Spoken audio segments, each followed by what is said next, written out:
What is going on, guys? This is Chad and welcome back to another Is That Chad audio reviews video. Today I'm actually going to be taking a look at the 2018 Chevy Camaro SS. This is actually my personal car. And I'm going to be showing you guys a little bit about the car, telling you about the long-term update with the car, what you can expect from this car. Car has about 80,000 miles on it, I think, right now. We'll take a look when we get inside. If you guys have any questions about the car, make sure you let me know. If you have any concerns, anything you have noted on your car, make sure you let me know. Thanks. Is that Chad? Chad? Is that Chad? Is that Chad? Is that Chad? Okay, like I was saying, this is the 2018 Chevy Camaro, the SS.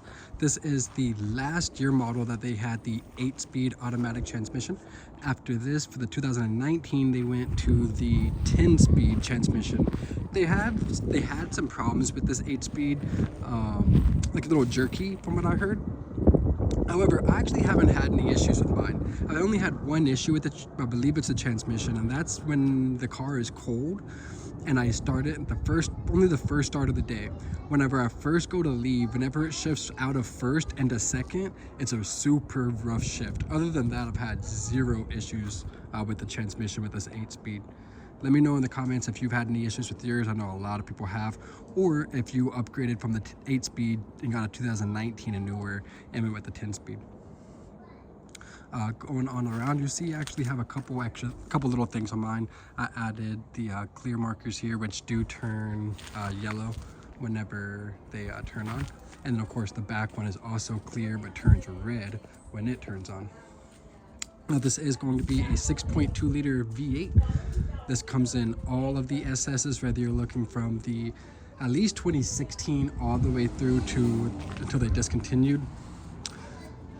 Another mistake that I made, this one had the MPP exhaust, so it had the adaptive exhaust valves. However, I wanted to make mine louder, cheap, and so I cut my pipe there, and so now it's just always stuck open. Otherwise, yeah, my car will blow up probably. I have this little duckbill spoiler that I love, and that's pretty much it as far as aesthetics. Now let's get into space and all that type of stuff. Now keep in mind, as I told you earlier, I know my car is dirty. I apologize for that, but let's start in the back of the car, starting in the trunk. The trunks on these are actually really big.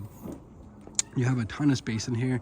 The opening is just really small, so small opening but actually a giant trunk. The seats do fold down as well, and you do not get a spare tire in here. You just get I think you get a tire inflation kit. These cars do have the run flat tires on them, so you really don't even need that necessarily. The back seat does fit a car seat. Like I said, I'm really sorry for the mess. Back seat does fit a car seat. There is no middle seat belt, so it's only going to be for 2 people back here in the back seat, and obviously 2 people in the front. The interior of this, as you'll notice, looks almost, if not literally identical to the 2019, 20, 21, 22s. So nothing changed there. Now, 1SS versus 2SS. I'll show you some of the differences right here. On the 1SS, you do not get the ambient lighting that you get on the 2SS right there, nor right here in the cup holders. All you get is a white strip of light that goes right there, and I'll actually start it for you in a second so you can see that. Let's see. Oh, and you also don't get heated seats and you don't get leather, but you do get Apple CarPlay, Android Auto, all of that good stuff. Of course, like I said, this is the 8-speed automatic transmission, so you are going to get paddle shifters on here as well. Let's see what else. OnStar, of course. No mirror here, just a normal camera. I think on the 2SS you do get a camera there. As you can see, I still have my plastic tab there. Now you do get power driver's seat, but a manual passenger seat. Now I'll go ahead and start it. I think I'll actually take this for a quick little drive with you guys, so you can see a little bit with that as well.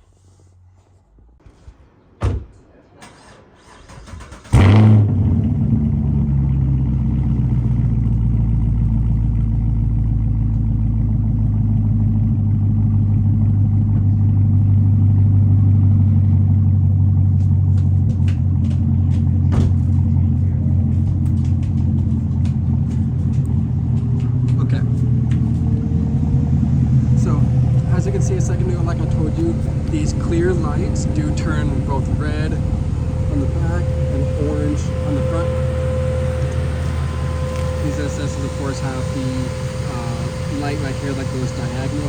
Now, another thing real quick I was going to mention, you notice how my car is really loud right now? That's the only problem I've had with the car is the thermostat is stuck. But it's really weird how this works. So it only gets stuck if I drive normal, speed limit, cruise, all that type of stuff. Then it gets stuck like this. And you can see it's stuck on all the way cold. I know I need gas also. It's stuck on all the way cold. But if I floor it when I'm on the highway or something and give it like, you know, floor it, then that goes away. Or if I drive it aggressive just to begin with all the time, then that doesn't ever even come up, which is really interesting and really annoying. Another thing real quick, like I told you, you do have this light right here. See if I can turn that up so you can see it. You have a little ambient light right here, and that's the only ambient light that you get in this car. Like I said, of course, Apple CarPlay, Android Auto, only single control thermostat right here, versus on the 2 SS you get dual. Now we will take it for a quick drive and I'll show you guys how it drives. Before I do though, another really cool thing about mine, like I said earlier, I have the mode selector. So on some of the 1SSs, you can go here, setting, drive mode, and then you have engine sound management. Like I said earlier, I have to keep mine on the track. I have to keep it open. Then you have steering, so it changes the stiffness of the steering from tour, sport, and track. And then I have the suspension, which does a crazy good job actually tightening the suspension up and making it tight. As you can see, everything except for the exhaust I have set on using with the drive modes here. So depending on what drive mode I have is dependent on what the steering and suspension and all that does. As you can see here, cycle through these. Got track. Sorry, it's not clear at all. Snow, jeez. Track, snow and ice, tour, sport. So that's all of that. This whole screen here can also change, and you can have it be on several other things. Let's see. Go options, and you can go display theme, and then you can change it to like technology, which is what I normally have it on. I just change it every now and then. And then if you go up to info, you can see now you have a different setup there. So a little bit cool. And then you have even more stuff in the settings, performance settings here. G-force, G-force again, 0 to 60, your oil temperature, oil pressure, transmission fluid temp, your tires, all that type of stuff. So, okay, we'll take it for a quick drive. Another thing to note, if you have it in, if you have the car in track mode, whenever you start the car up again, it will automatically start back up in touring mode. If you have it in sport, it will stay in sport, but not in touring mode. I'll stick it around the block real quick, do a little acceleration, little pull, and then that's it for you guys. If you guys have any questions, make sure you drop a comment. Make sure you let me know. If you guys have a Camaro, let me know which one you have and what you think of it, and any type of problems you guys might have had so far with yours. Now, another thing you can do if you want to do a pull, if you're on a highway, you can shift this down over here like this.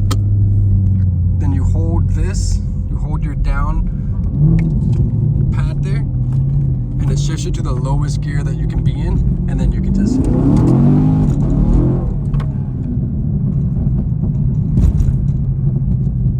hit it like that.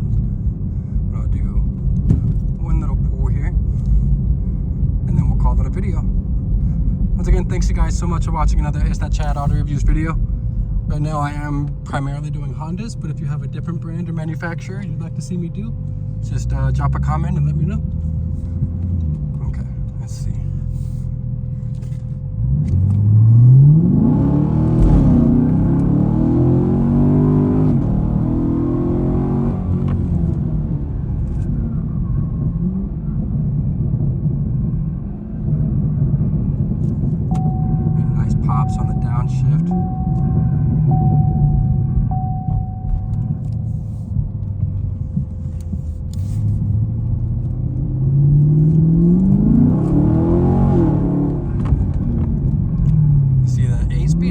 shifts really good.